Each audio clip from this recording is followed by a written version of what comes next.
CAC meeting. I'm Rich, chair of the CAC. I'd like to welcome everyone. Good to see everyone's faces. A few costumes. Very nice. I like it. I like it. I think the lady that was at the previous meeting might have to eat by a little bit though. She was in full. She was in full body. Yeah. We're gonna go ahead and go around the room, do introductions. Starting with Mr. DeGeorge. Tom DeGeorge, Ybor Merchants Association. David Bailey representing Historic Ybor Neighborhood Civic Association. Jack Fez, resident, member at large. Michael A. Murphy, Silvermaker Gallery, member at large. Walter Pinellas, Ybor District Coalition. Melissa Arian, work at CAC. Brittany Mary, property owner, very must be a phone, not property, sorry, business owner. I don't know what my title is right now. Ybor Chamber. Ybor Chamber. Yeah. Steve Barber, Ybor City Museum. I'm Anson Blackmore. I'm the Director of Sales and Community Partnerships at the Central Soriano de Tampa. Manny Calzone, board member of the Central Estate. I'm Barry Rosshaven. I'm with the CRA Grants Division. Bryce Beringer, with the CRA Project Management Division. Mark Radini, Operation Manager for the Ybor City S Team and resident. Stephen Navarro, Operations Supervisor, Ybor City S Team. And my kids talk right now.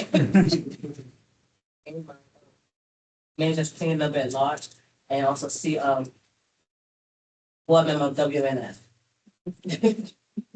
Andrea White, resident property owner, community connectivity, LLC. Bell, Ybor Chamber. Nick Hudson, Tampa Code Enforcement. Yeah. Brenda Thrower, Ybor CRA Manager, and here we go. And we good. Okay. Welcome everyone. We open up the floor for any public comment. Anyone have any announcements or anything they wish to share? Ready? Yeah, a little question this evening, but I did CC Rich and Brenda on an email that I sent to Fed, but rates are raising. I don't think that they've done a good job of publicizing that, and people are going into the Central Ybor parking garage and not knowing how to park.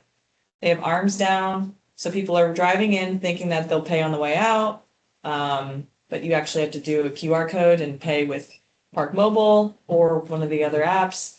It's confusing for people, and if someone's coming downtown to spend $15 or $20 at our establishment, they're not going to spend $20 on a flat rate weekend parking as well, straight up.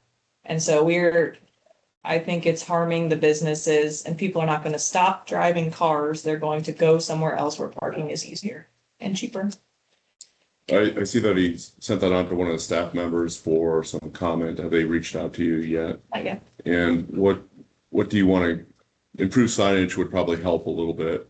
Ease, hassle-free parking, and then visibility. So people need to know what they're getting into. They need to go on a website and know that the parking rates are X, Y, or Z. And then the special rates for special weekends should be posted so that they can go to that website and know how much is it going to be.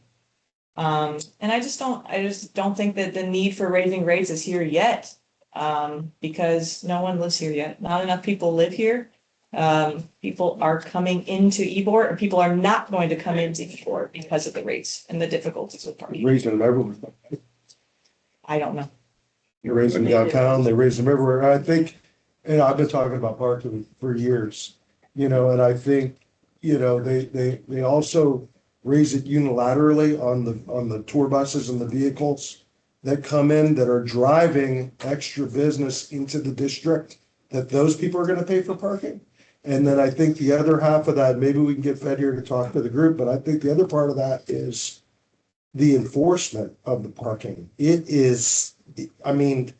I watch people pay to park and they're 10 minutes late to get back to their vehicle. Somebody's right there giving them a $30 ticket.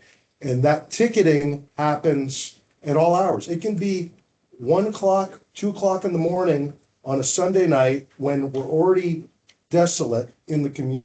And the few people that actually went out to support the businesses, they're out there giving them tickets. What do they think that's going to do to our district?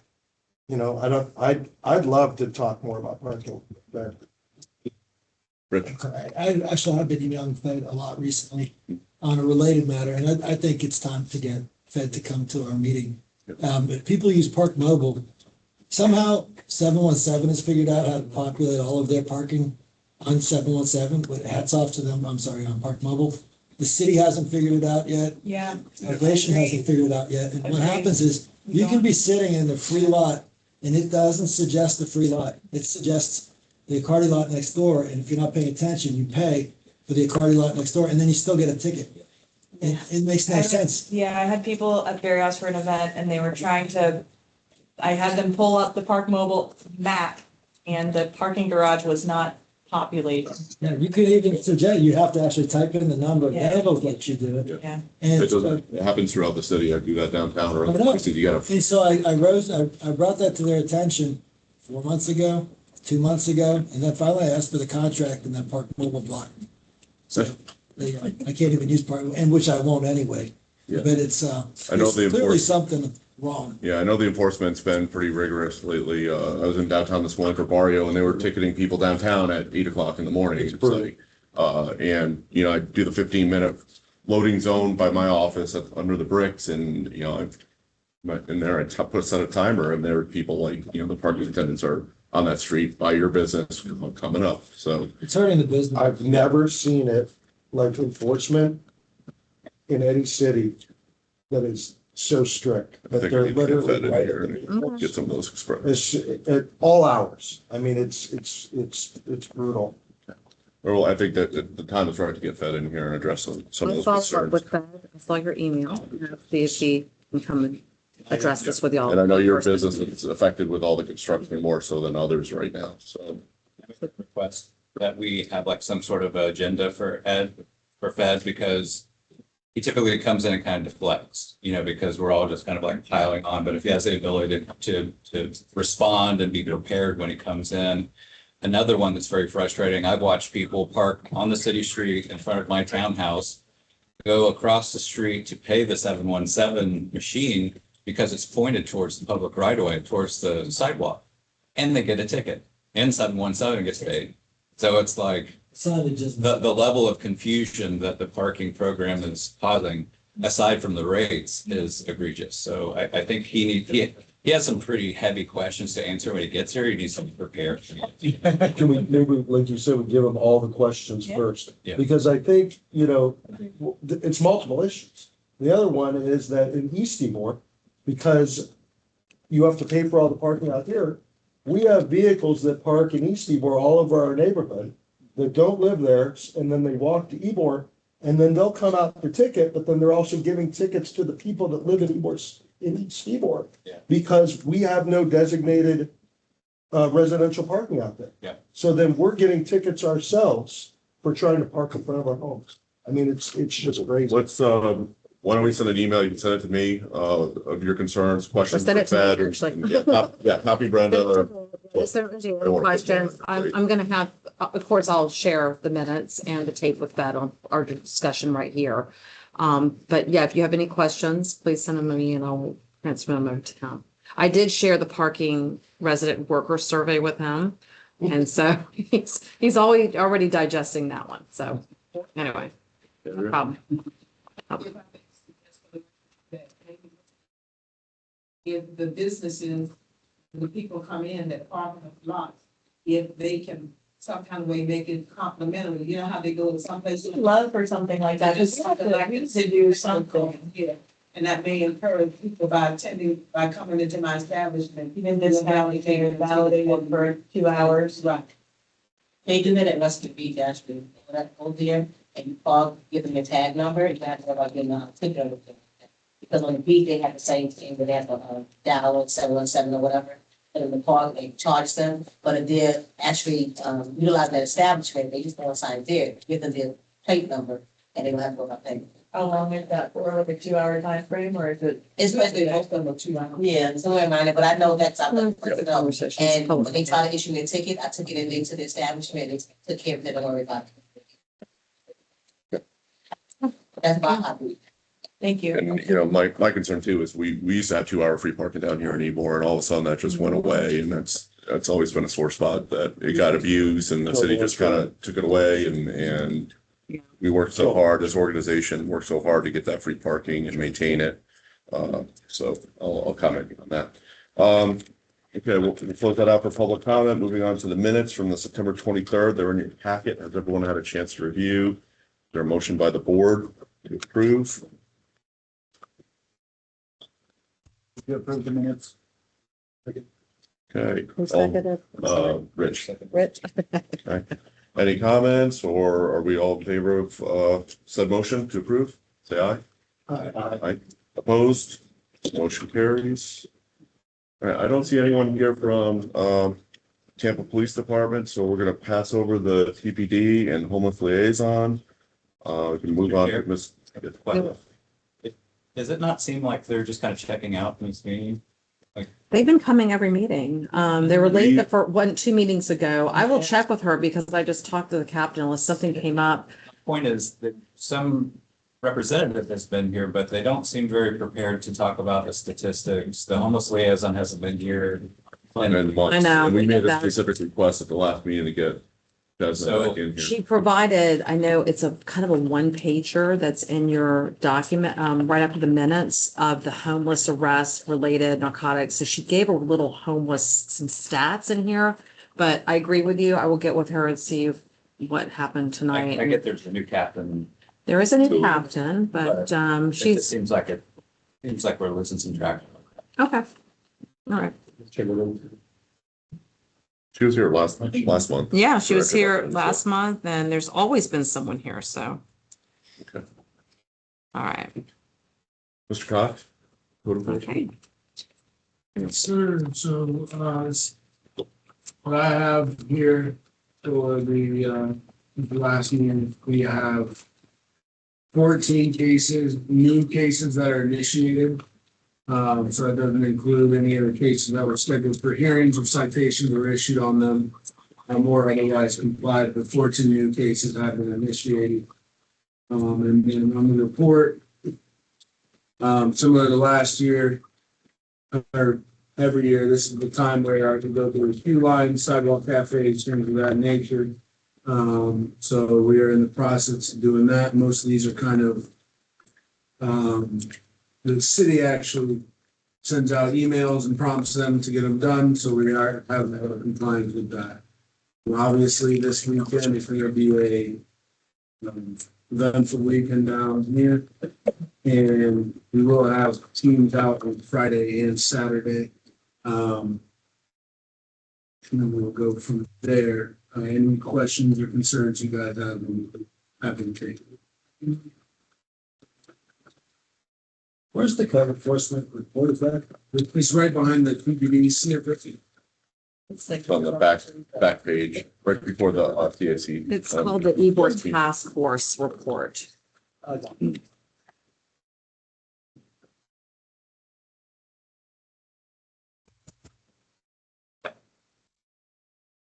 That page. What we buy it? On the front, third page, back to the third page in the packet.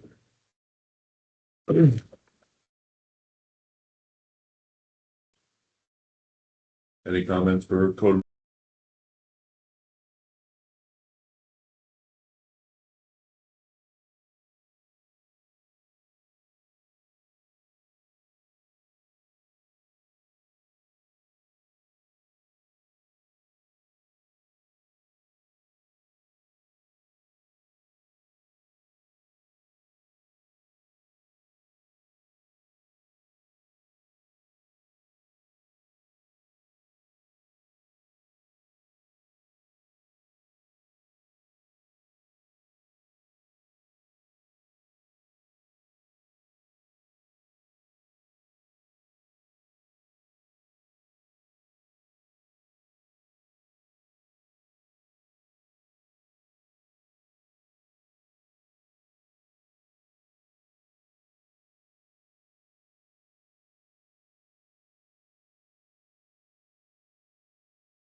do that. But making sure that we're utilizing our staff the best way that we can, and the amount of hours that we have available to us. And so far, it has worked out very well. I'm very happy with that. Transitioning, and again, we're leaving in the months that we're doing a lot of landscaping. And you could already see today was like the day that leaves were just everywhere, palm fronds were over there. So we're making that transition now, kind of going into the fall season. We're going to be addressing a lot of leaves on the curb lines, things like that, just making sure everything looks good. And then on to safety, we have added some additional staff. Even just one person is a help in that way. Because we're, again, being creative with our hours, where we have people working some clean, some safe, which will just give us a little bit more visibility. But our numbers there as well are down, especially with homelessness engagements. So we're seeing an improvement there, specifically directly on 7th Avenue. And then we are going obviously into this Halloween weekend where we're going to make sure that we're very visible. And now I live in the district, so I'm just that much closer to just kind of be in the area and just have more eyes and ears and just make sure everybody gets where they need to go and we can get information needed for events. And that's pretty much it for our program. Is there a reason why like homeless count and everything is down that, in your opinion? Less homeless individuals in the area. And remember, when we do these counts, it's just observational. So it's somebody who we're seeing and passing that we believe may or may not be homeless. Now, for as long as both Stephen and I have been with the program, which we're past our 2 years, we're over 1 year in these positions that we are in currently, we've seen a major shift and we pretty much know who's homeless and who's not, because we've established those relationships with those individuals. There's been a large amount of the most, let's say, chronically homeless that have been arrested periodically, and others that have just decided to leave the area because, quite frankly, a program like ours is an adjutant, where we're not that we're not allowing you, because we don't have enforcement opportunity, or that's not what we're here for. But we're going to speak to you today, we're going to speak to you later, and we're going to speak to you tomorrow, because just like anyone can speak to anybody, we can speak to anybody as well. So they would rather just go away and not be in the district where we operate and go to a place where we're not located, so they don't feel like they're being quote unquote bothered. So that has been our main really stay of what we do as a program. Again, we don't tell anybody what to do.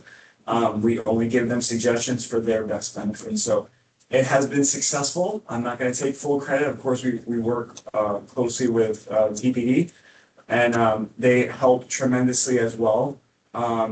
But we make sure that we do what we need to do and we document it. And so we're seeing good things. And really, right now, our most chronically problematic, I would say, individuals, they're no longer in the district. So we're very proud of that. And again, it's not perfect. We're never going to say that. Because if there's even one homeless individual out there, then, that's something that we wanted to be here to address. But from where we came from at the start of the program, because Steve and I we both kind of came here around the same time, to where we are now, it's really night and day. And we hope that the community sees the difference in that. Absolutely. Okay. Thank you, guys. Thank you for your continued hard work on everything. We're going to move on to presentations now. Mr. Rice is here from the city of Tampa. Yes, good evening, everybody. My name is Bryce Beringer. I've been with the Tampa CRA for about a year now. This is actually my first Ybor CAC meeting, so I'm really happy to be here. And you'll be seeing more of me in the next couple of months with some of the projects we got coming. As some of you may already be aware, last Thursday was the 43rd Annual Planning Design Awards put on by the Hillsborough County City County Planning Commission. And it's my pleasure to announce that the 7th Avenue Bricking Project was selected as one of the award recipients. So just a little bit of side information about the selection process. All of the judges are non-local to the Tampa Bay area. So when they're reviewing the applications, it's truly just off of the merits of each one. And I'm even happier to say that not only did it receive the outstanding contribution to the community designation, which is the highest designation that they have, but it also received the Jan Abel Award for historic preservation. So none of it would have been possible without the dedication of this committee. And you guys are also formally recognized on the award itself. So congratulations to you all.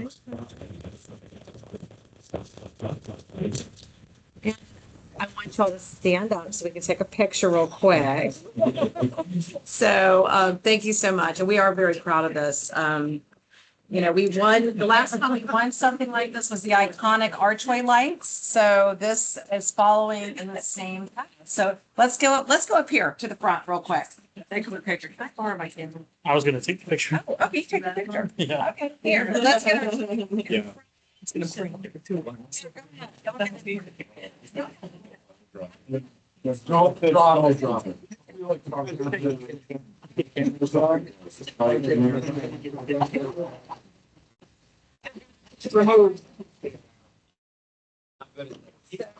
Let's do, you can't make. I need people to share. Okay, so let's leave those. Can we sit in the front or something? This is nice. Maybe we get it on an angle. Let me get this out of the way. I'll feel it. Okay, this is good. This is good. All right, we ready? Yeah. 3, 2, 1. One more. One more. Hold still. Oh, this one is zoomed in. Ooh. Okay. All right. Then. Ready? 3, 2, 1. More. One more. All right. Yes. This first. You take direction of the meeting we've had in a while. It's going to be presented to the CRA board on the 13th, so y'all got to see it ahead of time. Yes. I'm giving it back to Bryce. I said, not dropping it. Thank you, Bryce, for listening. Thank you so much. Okay.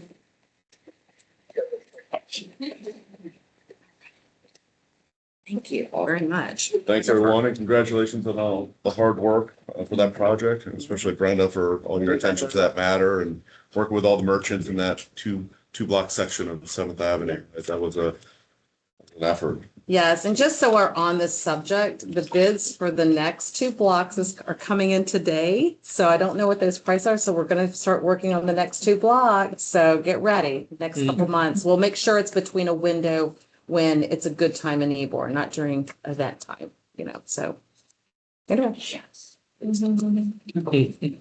Right, and as you know from past meetings, a lot of our grants program has been updating over the last several months, years. We have some of our grants program coordinators here, and this is the first special project grant that's coming in front of us today. And they're going to do a presentation, and we're going to make a recommendation to the CRA board based on the presentation and the paperwork that we see today. Good afternoon. My name is Andrea Rosshaven. I'm with the grants division of the CRA.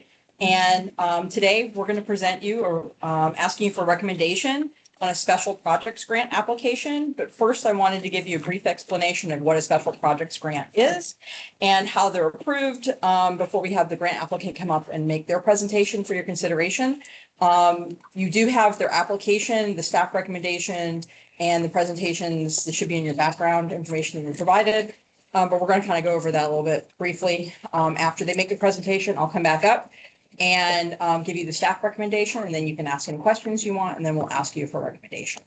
I do need to preface this with, there have been a lot of discussions and meetings about the changes to the grant policy.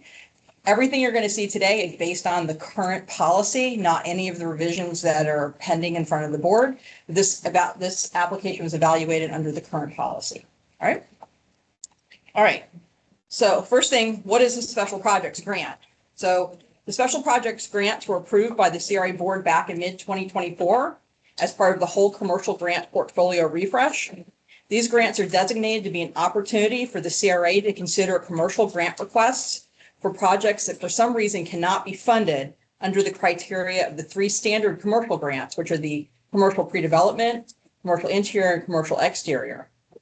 These grant requests, however, are still subject to the same CRA funding principles as our standard grants, and they must be consistent with Florida statute on how CRA grant funds can be spent. They have to align with the CRP and the strategic goals for the area, and they have to have funding included in the annual budget. To fall under the special projects grants, one or more of these conditions must apply. The applicant is not eligible for another grant type because they are a government agency or the property is tax exempt. These types of applicants are currently ineligible for any of the standard grants. The project does not qualify for funding under another grant. An example would be a historic building that needs a full roof replacement, but roof replacements are not an eligible improvement under the standard commercial exterior grant. Or that there are special circumstances warranting a larger grant amount than is available under the standard grants. An example would be a parcel with multiple buildings that are being improved.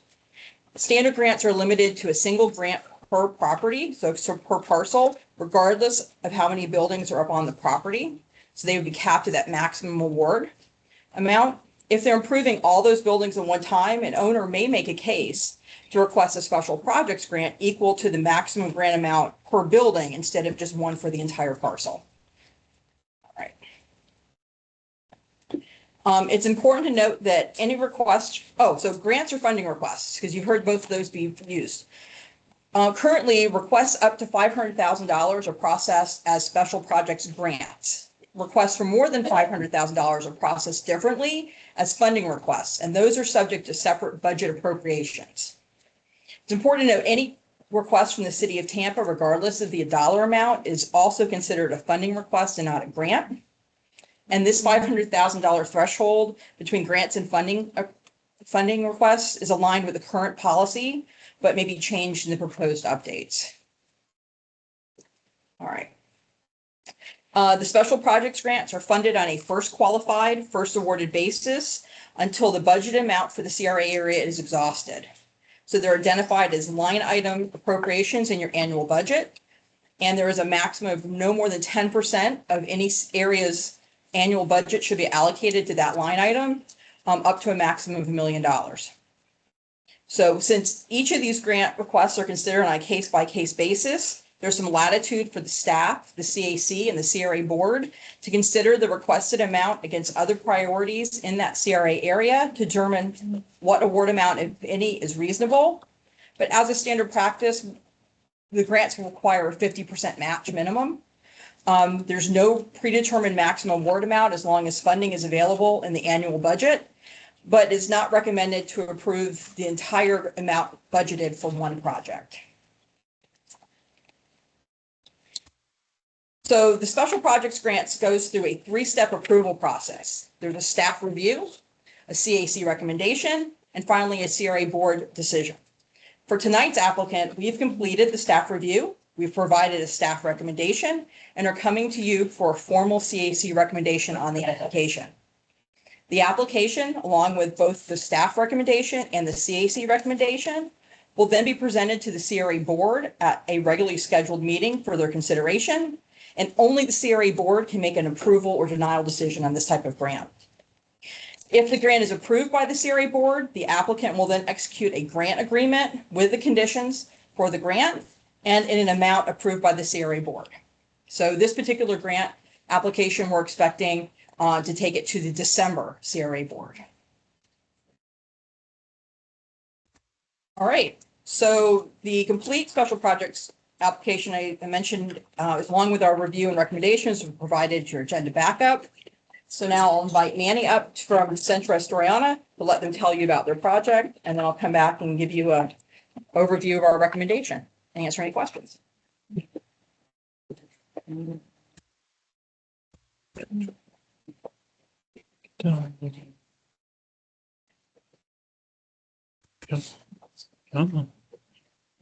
Mouse? I got it. No. But you know. Yep.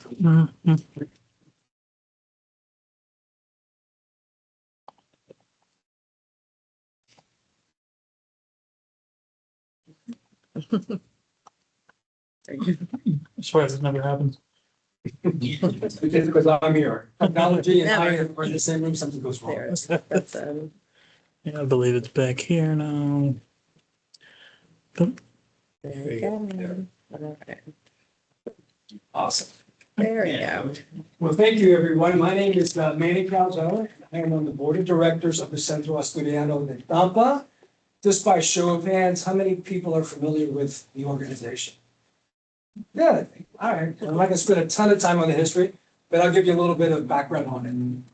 The Centro was actually founded in 1902 as one of the mutual aid societies. At its inception, providing health insurance primarily to employees of the cigar industry who had no health insurance. The Centro is thought to be the first of its kind in this HMO style of insurance, health insurance, and it built a hospital in Ybor City that is no more, but nonetheless, it was the beginning of the organization. Eventually, it became cradle to grave. By that I mean we created this beautiful building in 1913. I want to say it was built. It's 3 stories tall, 40,000 square feet of air-conditioned space. We were talking about parking. Okay, it's on 3 acres of its own land that can house more than 300 cars parked. So it's the jewel of Ybor City in terms of buildings. Eventually, after this was put together, they created the cemetery. So it was truly cradle to grave. You were born in the hospital, maybe you met your spouse at a dance at the entertainment center, and then when your time came, you were laid to rest in the cemetery. What we're going to be talking about today is an area of that building that I just showed you called the gymnasium. It's on the first floor basement of the building. And it was once very vibrant and well used by up to at one point we had 3,000 members of this organization. You can see it had all kinds of equipment, handball, courts, state-of-the-art stuff, locker rooms, showers, saunas. However, this has not been in operation for about 30 years now. Okay, so it's space that has not been used. One of the things that we want to do at the Centro Asturiano for the community is activate the entire building. We want to have this property open for people to come in 7 days a week. We think we found a way to get that accomplished here. Just to talk a little bit about what we've done so far over the last decade at this building, at the Centro Asturiano. I'm not going to go through these different points, but you can see we've done quite a bit of improvements. The gymnasium is the last bastion. It's the last one to be done. And that's why we're asking for your help to support our efforts there. So I mentioned it's been closed for over 30 years. Most of its characteristics, and you'll see a picture of it as it is today, remain intact. But our vision is to restore and reactivate the space as a multiple use community location. By that, I mean, it's not just going to be something associated with cigar smoking or getting a Cuban sandwich or whatever it may be. We want to make this space open for the community to come in and do business, maybe have a room for meetings. Those people that are working remotely and don't have the ability to socialize at home with fellow workers can come here. We're going to have a lot of space with multiple locations for people to sit in, plug in their laptop, use our Wi-Fi, and conduct business while they're there. We're going to preserve the original architecture and wall art you'll see some of in a moment.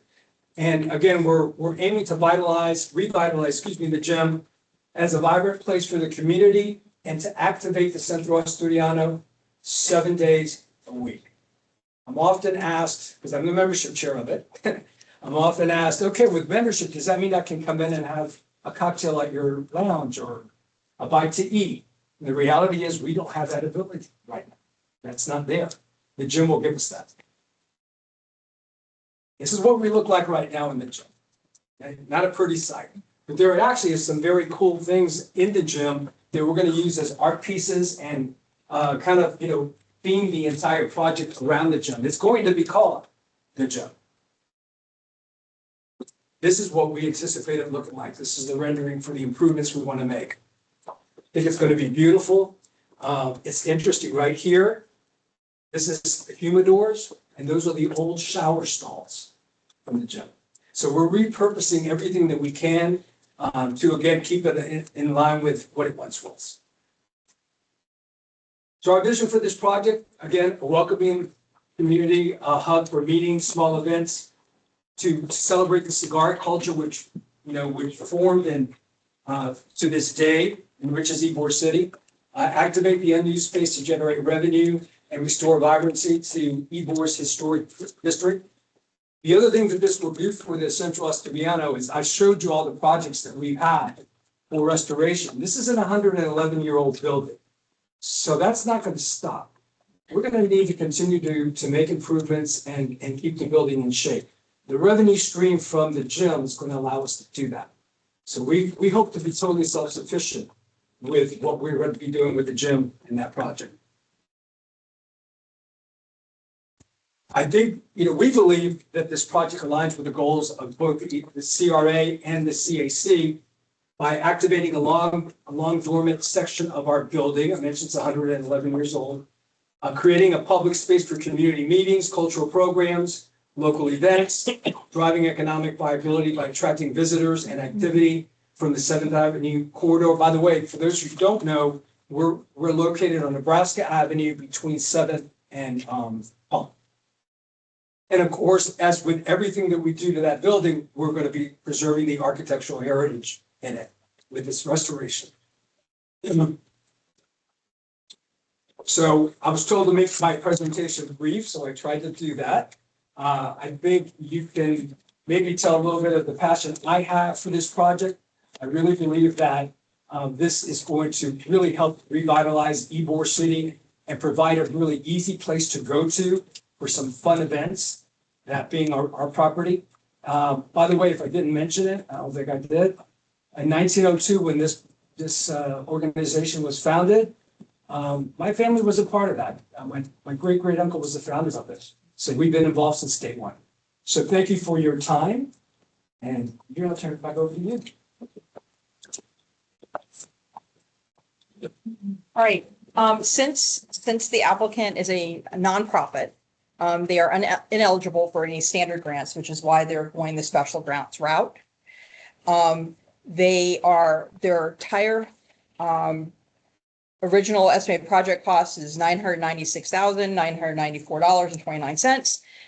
Looking at the contractor estimates they provided to us, and the things that were potentially reimbursable under the CRA's policies, there are about $828,000 of that would be potentially reimbursable.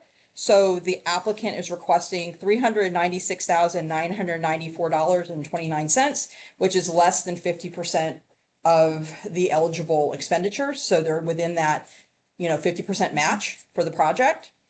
The current special projects budget for Ybor 1 is $767,000. So they are within, their request is within the budget, and it's not the entirety of the budget that you have. So the recommended award for staff on this is an award not to exceed the lesser of either 50% of the eligible expenses or $396,995, because I don't like cents. I want to round to a dollar, Additionally, we'd like to include a $20,000 contingency allowance for staff approvals of additional required eligible work encountered during the construction, because we know that you open up an old building and you're going to find something you didn't anticipate. So rather than have to go back to the board to ask for an adjustment in funding, we would ask the board to give us a staff-approved contingency for work that's not included in their current scope. So it would not be to accommodate for any cost overruns that they had. It would be if they opened up a wall and they suddenly had to do, a foundation stabilization issue or something like that. And then allow them to have progress payments, reimbursing for work that they've paid for, that has received final improved inspections under the city permits. So, and then we would recommend reserving 15% of the award amount until final project completion. So that is basically the staff recommendation on this. They seem to be in line with what we're looking at. There are things that in their scope that won't be reimbursable, like some of the art pieces, some of the repurposing of the equipment, but mostly they're looking at structural. They're looking at electrical, plumbing, millwork, floor, foundation, restoring some historic features like the tin ceilings, things along those natures, which would be consistent with the current grant policies. All right. So is anybody have any questions? I have a question. So first I have to abstain from any vote. My daughter is on the board at Central Studiano and I'm a member of Central Studiano as well. But how did you come up with the number of recommendation in terms of the number that you gave us, the 300 and some odd $1,000? Well, that was the request they made. They actually Okay. made the request for 396,000. They asked for less than they could have. Okay. So they asked for less than 50% of what we consider the eligible expenses. Okay. So, which would be according to the funding policy, our standard is we would ask for a 50% match. Right. Maybe I should ask Central Studiano, why did you ask for less? We looked at what we had in terms of reserves and funding from the bank, and we just felt that, you know, it was a generous amount to ask for to begin with. We thought we could handle the difference. Don't hear that often, do we? Mr. Bailey? Also disclosing, I'm also a member of Central Suriano. On the topic of nonprofits, so they don't pay property tax. Right. Okay. So just for clarity, they do not contribute into the TIF. Okay. So yeah, it's a tax exempt property. Right. Second question is, how much of the renovated area is going to be allocated to smoking versus non-smoking? I believe that all areas of the gym will be eligible for smoking. That's my understanding of it. So it's a cigar lounge. You could call it that, I guess. I mean, you could walk into a room with a cigar. Is this area open to the public? Or is this a membership only, Oh, no, this is for open to the community. open to the community? So anybody can go in there? Anyone can go in. Okay. Fair. I'm not a member of Centro Storiano, but like that they have in the last couple of years been very intentional about hosting events that are open to the public and making sure that's publicized and inviting a lot of people in, bring people to Ybor. So I know that's something that they have been doing. I would imagine you continue to do that. Quick question, because I haven't seen this come across our desk before. So the staff has a recommendation, the CRA board needs to approve it. If we say no, is it dead? If we say yes, is it nothing's definite? So what is our contribution at We're this gonna point? make a recommendation based off of the applications. City staff has reviewed this application. They've made an application. The staff has reviewed it, worked with them over the process. We kind of track that along. It comes to us for a CAC recommendation, and then it goes on to CRA board after us. So I think the CRA board has a final decision on this, but they're looking for our recommendation. That's part of the approval process. Yeah, the CAC doesn't say yes or no as far as stopping the application from moving forward. But your recommendation, along with what staff's recommendation is, will both be presented to the board for the board's consideration. So they'll get the application, they'll get both staff recommendations, and then they'll be able to ask questions about the applicant, and then they can make a final decision. And they reserve the right to change. Like, we could all recommend they get the maximum award, and the CRA board could say, we want to give them less, or we want to give them something different, or add special conditions to it. So. If I could just. In the CAC can Yes. suggest any conditions that. Right. Really like. Just to clarify my comment about cigar smoking area, I mentioned that the Central is a 40,000 square foot building. This is about 1,200 square feet, isolated from the rest of the building. So anyone who would enter it would, be of that ilk that would want to potentially, have a cigar. But it won't affect the balance of the building. Okay. And I have a question or two. Real quick, talking about being open to the public, so when you guys are done and open, it will have set days and set hours? Yes. And then if you are rented out for any special events, is there enough separation? Would it still be open to the public? It's still going to be open to the public because it's a separate, separate portion of the building. Okay. And again, our capacity for parking is such that. And just a quick summary, could you give us a quick summary of the renovations that you're proposing to make? I think, we see the renderings, I think there's some paneling and ceilings that go in there to convert the old. Some restoration of ceiling tiles. And then obviously, a lot of millwork involved Right. in it. And As I mentioned, we're repurposing quite a bit that we can. So as I showed in one of the renderings there, the humidor will be where the showers are now. There'll be plexiglass over it. And so the gym is going to stay pretty much the gym. It's just going to be repurposed. Okay. Are you making any ADA or accessibility improvements? There's plumbing improvements here. So some of the restrooms that are adjacent, you're updating those, and then the related HVAC and. Okay, and you said about 1,200 square feet?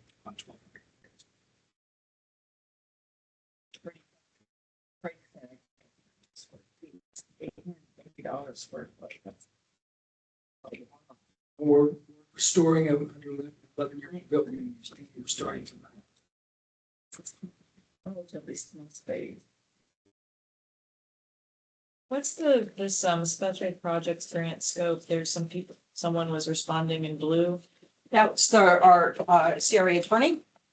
So basically what we did, we sent it over to him to make sure he was comfortable with the how it came in accordance with the current grant projects. And some of his comments, those are incorporated on the last page of the proposal. There's a breakout of preliminary calculations, and you'll see there's things in there listed as ineligible. And some of the things that he's talking about are generally in those categories. So they're more of the decorative features. But the things that are more standard, like plumbing, electrical, fire systems, foundational work, or walls, glass partitions, things like that are things that are included that we've considered eligible. And then there were other items like, contractor expenses and HVAC and some of those other things that are considered not. The other projects that are here that were completed over the last decade, or were grants received for those, or were those out of pocket? I don't specifically know exactly which ones. There were a couple, but the majority of those were funded through our fundraising efforts and the rental income that we received for renting as a venue location. I think most recently, and again, I'm not 100% correct, I believe there was grants funding when it comes to the roof replacing and sealing project, but I know the 2023 and both the 2025 projects were self-funded. We actually gave you 2 grants, facade grants in the past. 10 years ago, it probably was, yeah. Is that from the city or from the CRA? CRA. It was under a facade grant program. I think it was like $50,000. That's what it was.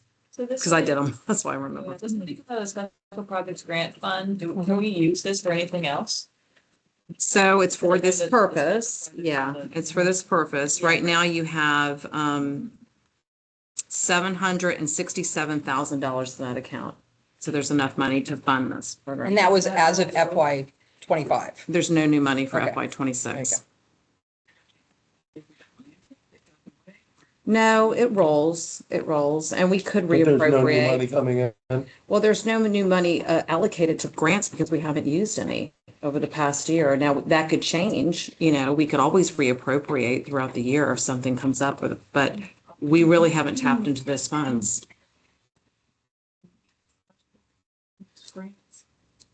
They're no longer accepting applications right now. Yeah, at the moment, this was the only applicant you had for Ybor 1.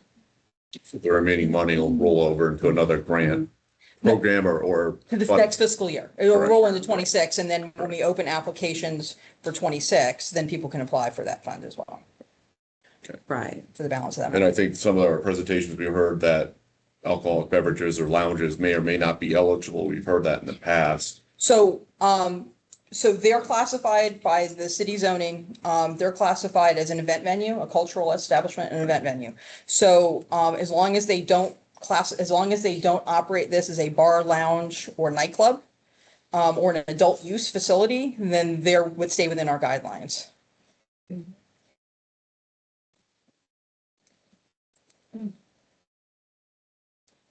So, I think this committee has a lot of leeway here for what we're looking for a recommendation. We can make conditions on this. We can support the recommendation that goes on the city CRA board, so I think we're all open to discussion of what this could be if, and we could also agree with staff recommendations. Again, this is the first time that we've seen one of these grants come across this committee, so it's a new process for everyone here. Mr. Chair, I do think this is kind of a learning experience for us because in a vacuum, if someone was asking me for my vote, I don't feel like this is a lot of information to digest, and a lot of the details are not, like the labeling of the attorney's commentary was not clear to me. So I don't think typically we would review this in one meeting and render a decision, even though our decision sounds like it's kind of perfunctory, kind of like window dressing. It's not going to change the CRA board's opinion, but maybe at our next step back, when we have another special grant like this, is it possible to have it presented at one meeting and approved at the next meeting, or something that we just have more time to digest? Let me, I'll respond to your two questions. My name is Dee Reed. I'm the economic development coordinator for the CRA.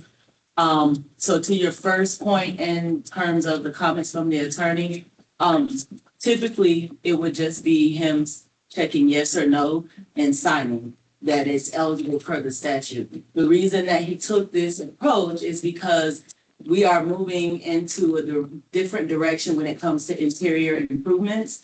And because he's aligning with the statute, typically under those guidelines, this project would not be eligible.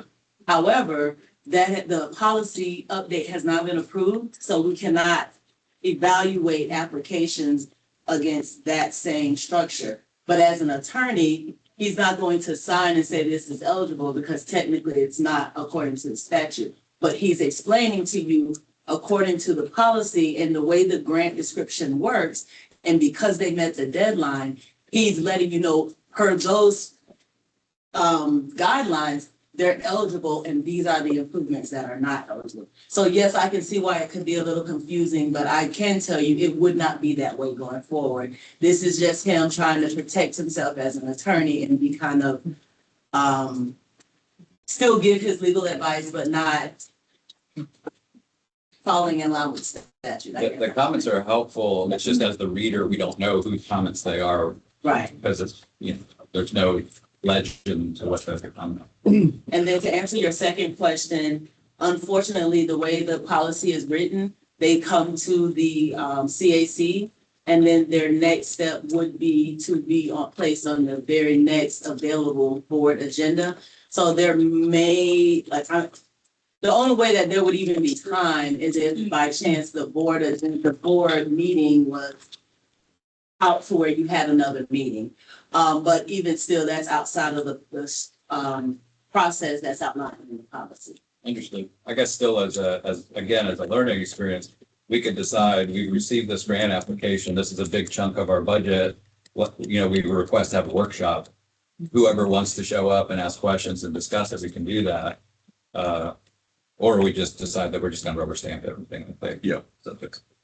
Yeah. I when I was reviewing this, I got a little overwhelmed with all the information presented here. Again, this is a new program.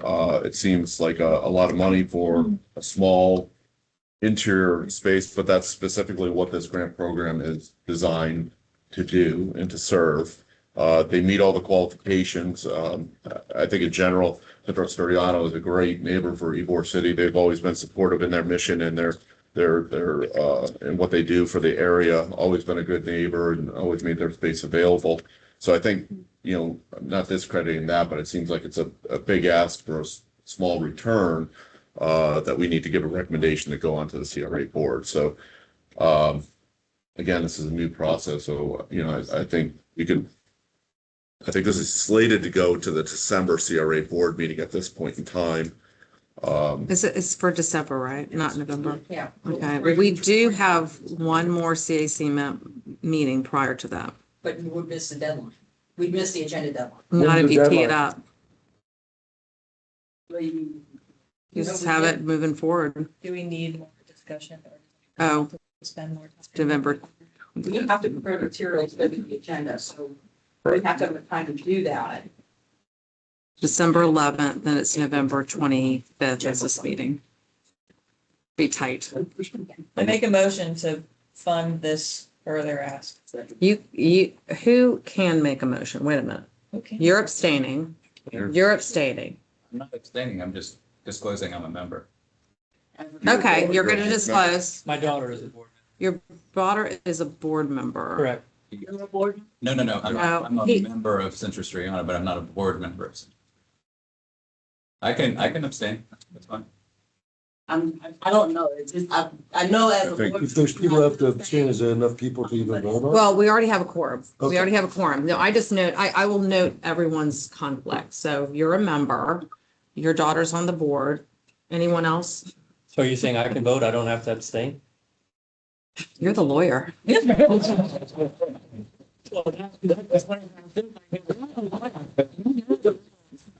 Robert's rules out here.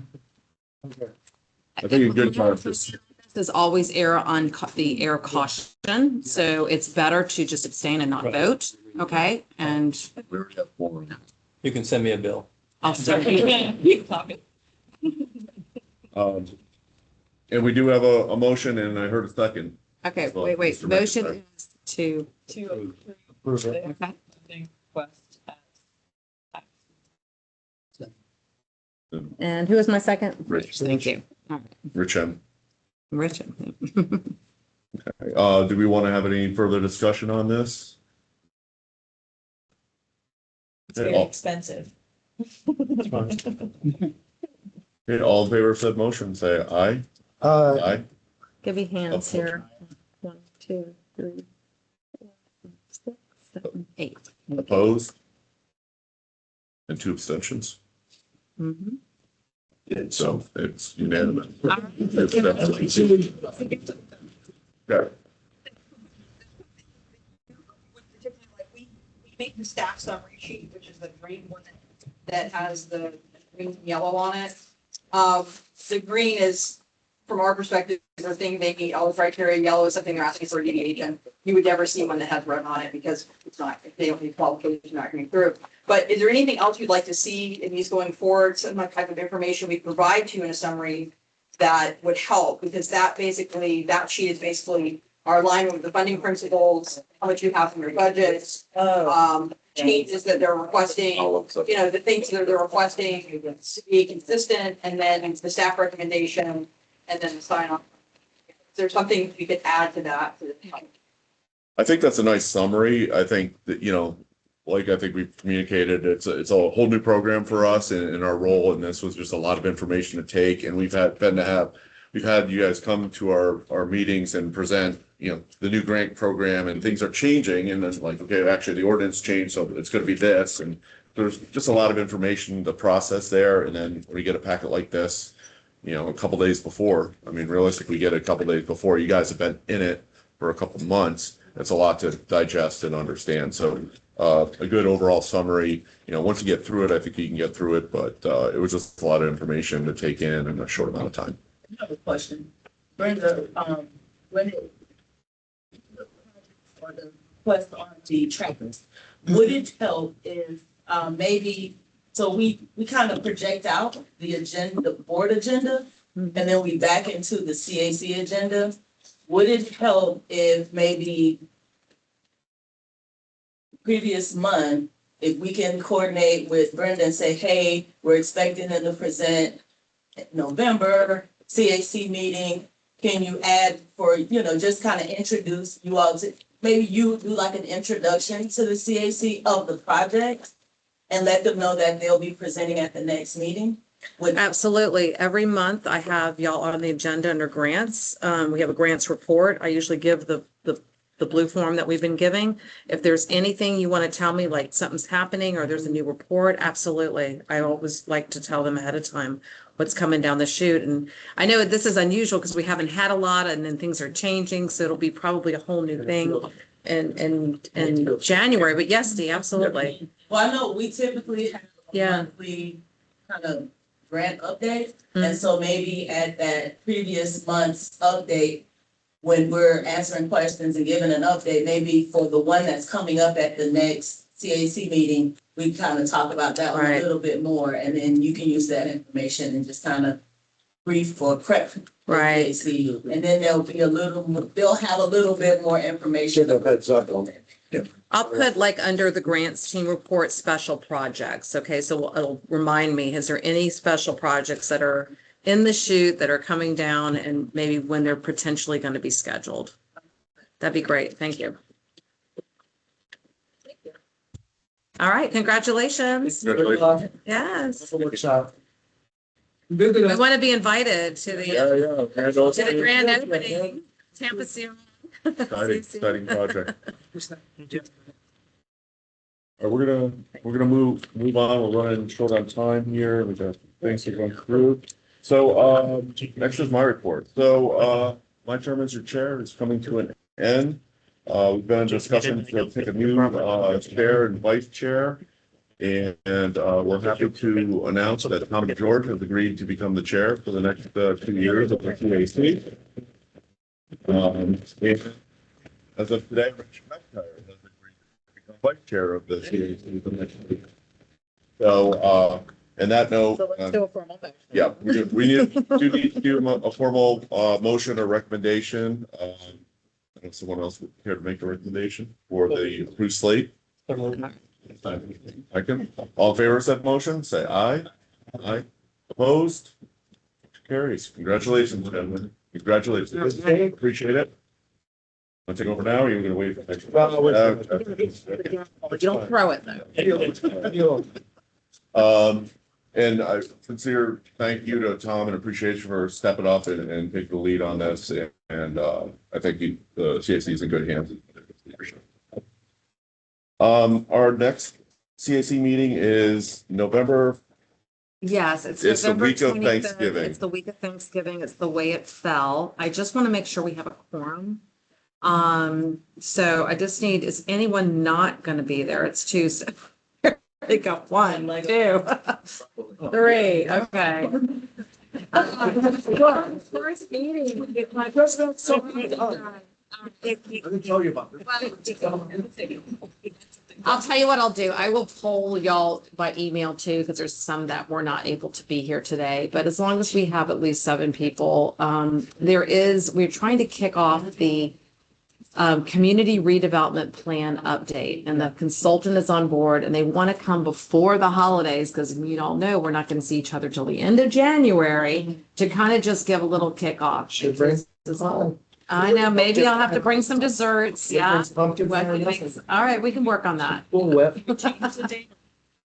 You know, we don't usually go into December, and my biggest challenge is the space. This is A week earlier for November. can't do the week earlier because I'm with West Camp, unfortunately. I'm sorry, but it's yeah. And we did it last year, and actually we had a quorum. So y'all, it's not impossible, you know. But we'll make it short, you know, it won't be a long meeting or anything, but, and by the way, this space we only have for an hour and a half because there's another group that comes in at 5:30. So we're forced to have an efficient meeting. So. Yep. And November 15th is definitely. Okay. All right, projects team report. Do we want to go over that or we? Yeah, so it's in your packet. If y'all have any questions, let me know. It's always a ongoing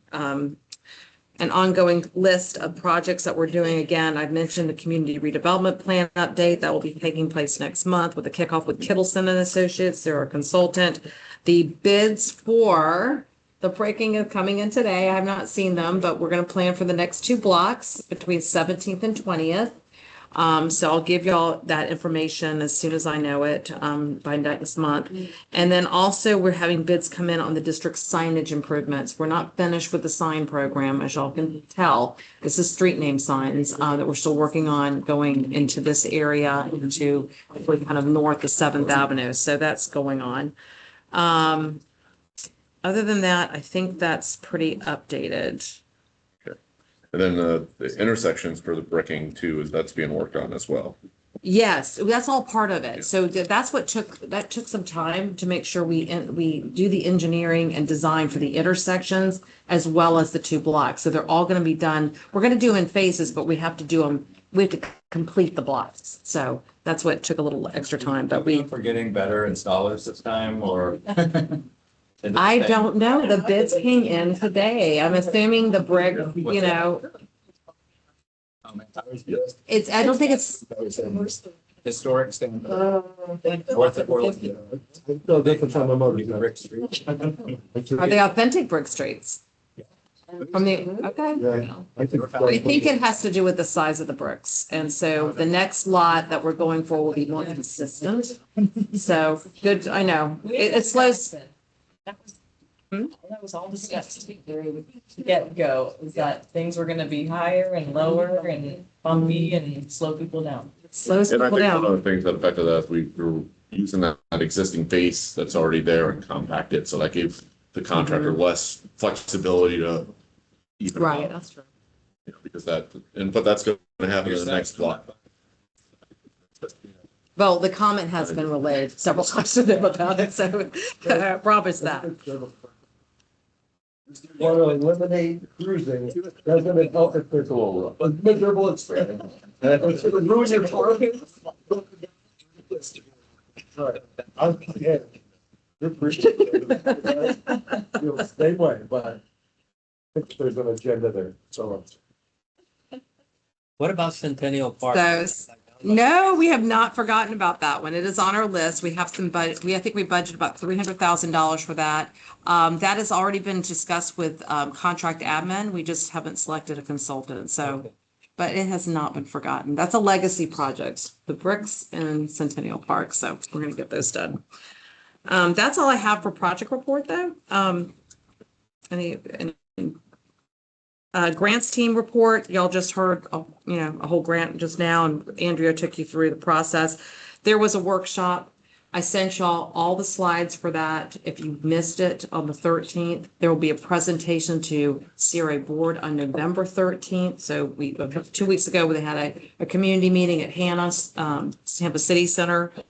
And then the CRA board will be hearing the presentation on the 13th. So I will know more about that. It's all in flux, but it's supposed to be a better program at the end of the day. So that's what they're working towards. Housing report, there is a survey, please take it. It's B Parks is going to be coming to our next meeting too. It's a QR code, simple, just take it, please, so I can get participation in this. It's for anyone in the community. They're trying to identify housing needs, all what people want, affordable housing, all of it. It's right here, simple. The deadline is Halloween, which is Friday. So please take it. Please share it with anybody, your employees, your neighbors. They really want participation in the housing survey. And then she will be coming next month to talk about housing programs. Hey, Brenda, Yes, sir. back to capital project, didn't we get sidewalks added? Sidewalks are added. We just don't have a plan for them. Yes, we have them in the budget. Where are they on? Well, we haven't identified funding for it, so we need to identify a project. What we really need to do is identify the needs, and let me get with Kat, like a map where all the deficiencies are. Yeah. And I don't know who's done that, but I will get with our projects team about that. Because I know I've heard from Las Palmas. Yeah, Fourth Avenue, up and down Fourth Avenue. Every time It's more of Ybor too. somebody brings up bricking on Seventh Avenue, it's just. I know. Where are sidewalks? I know, sidewalks. Yeah. Yeah, but we could do that, and we just need to prioritize that project. Thanks for bringing it up, and thanks for working on the stormwater. We still got that one too. Okay, so housing survey. Any questions about housing? We have not spent any money on housing. Don't know that. That reminds me of my 30%. grandmother who lives on 16th Street with dirty money in the backyard. And I just sits there. Where? and does nothing. Where's that at? I mean, it's an opportunity. It's an opportunity. So anyway, that's still, there are something creative that B is going to bring forward about unit creation and working with the private sector. So there may be something we can do in Ybor that's going to make sense for us. So that will be next month. But just so you know, there's nothing, not even on the grant programs. So, okay. And then last, I guess it's my report real quick. Went to the FRA conference down in West Palm Beach. It was excellent. Gave 2 presentations. West Palm Beach is a whole new world. That's all I can say. A lot of money down there, but they have a block by block program. They have a lot of things that I think that we were doing some really good stuff in Tampa, so it was a good learning experience. So took time to do that. Gwen Henderson did receive the Lifetime Achievement Award from the FRA, so they're going to be presenting that to the CRA board on the 13th. We have, and thank you to Lee Bell, he's still here. We entertained or toured Australians, like real Australian city managers. A whole delegation came in, and they're still here. There's a International City Manager Association. So there are a lot of groups that are in Ybor City right now. Everyone has Ybor as a must-see. So there was a tour going on this morning from that conference. Lee and I took a group out on, met them at the Columbia, or did a tour of Jose Marti Park and Columbia, and we did that on Friday night. So they were so impressed with us. They just loved all about Ybor City. It looks super clean. Thank you. Yes, team. I don't know you perfect path that day, but it was wonderful. The New Zealanders did not show up. I guess they got stuck in a bar somewhere, but anyway, we didn't have those. Couple things. They don't like each other. They don't. Well, they're friends. They actually reached out to try to tour together, but maybe that was good for us. We didn't have to, we had no drama on our tour. And then last on my list here is policy updates. Just so you know, we have been about at a 15-member level. We originally entered, the policy's getting updated. We're looking at everything. We need to clean up some areas in the CAC policy, but it looks like we're going to be around 15 members at the Ybor CAC, which is a good, healthy number, which would be 10 ex officio seats and 5 at-larges. That's what we really have been at. We need to kind of put that, solidify that in the policy so that we have quorum. It's, you know, a lot easier to have 8 people here versus trying to get 11. But that's where we're at. Just so you know, the sheriff's office is going to be coming off as an ex officio, and YCDC is already on. So but they weren't filled. So Rich is going to take over that seat. So we have a good solid 10 ex officio seats, and then we'll have the 5 at-larges. So that's going on. And then just because I want y'all to plan for next year, so I make sure we're together at least once a month, you have your lovely calendar, which is in the back. Mark the dates. 10 meetings a year. If we do not need a meeting, I am not going to call y'all out to have a meeting. So we'll look at that. But I locked in this space for 10 meetings starting in January, 4th Tuesday of the month, 4 to 5:30. Again, we have a group coming in after us. Without having, of course, December's not a meeting, and then July. Okay. And just so put it on your calendar. I'll send you calendar updates and all that as well. But thank y'all for serving, taking time to be here today. That's it. That was a lot of reports. Did I do it all? Yeah. Okay. Yeah. I don't see anything on the agenda for new business. But may not be new business, but bringing up, working on the new plan. Yes. We did all those strategic action plans that just got buried. Are they going to review those? Yes. Not done? We got Yes. that. And also just review some of the old Ybor vision plans. Yes. Back to 2005. All we've done over these years is amend our plan. This is going to put everything into one plan. Just so you know, this one's important, and I'll tell you why. This is our Bible. This is the one the state requires. If it's not in the plan, we cannot spend money on it. So this is why we have to update it. But absolutely, and when we have that conversation with Kittleson, they know that we give them everything we've done. Don't waste any effort. But, you know, put it all together. And then again, we're planning for the next 8 to 9 years. Yeah. Moving Our it. final plan, probably. It's kind of the final plan, for now. Yes. Ybor District Coalition is going to be doing hand food drive from November 1st to the 23rd. We're going to be hosting about 16 businesses along 7th Avenue. I'll be participating in just have boxes and donate for feeding Tampa Bay, especially now more than ever. A lot of government workers are not getting a paycheck this Friday, so food banks are going to be like on overdrive. So we definitely want to do our part. Any other announcements? Lee's here. There is a Christmas tree lighting coming up. It's not held by the. I know. It's not you guys anymore. So it's all, Third Lake Partners is Third hosting Lake, on okay. November 20th. okay. That's okay. It's like, we will be on 7th, but the chamber has been hosting it. No, it's on 8th Avenue.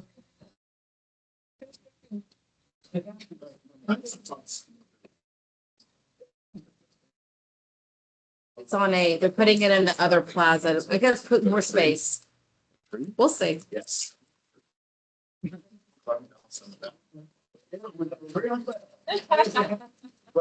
Oh, well. Okay. Thank you all for your attention. You guys have a great month. We'll see you, maybe on the, Wait. On behalf of everybody, I think we owe you a debt of gratitude, Rich.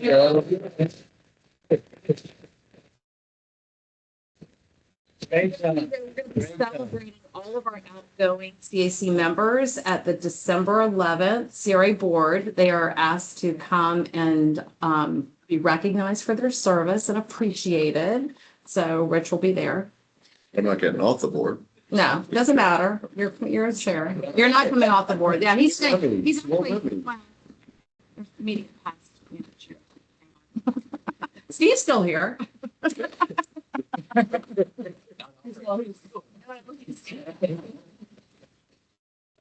Thank you all. Y'all have a great month, okay?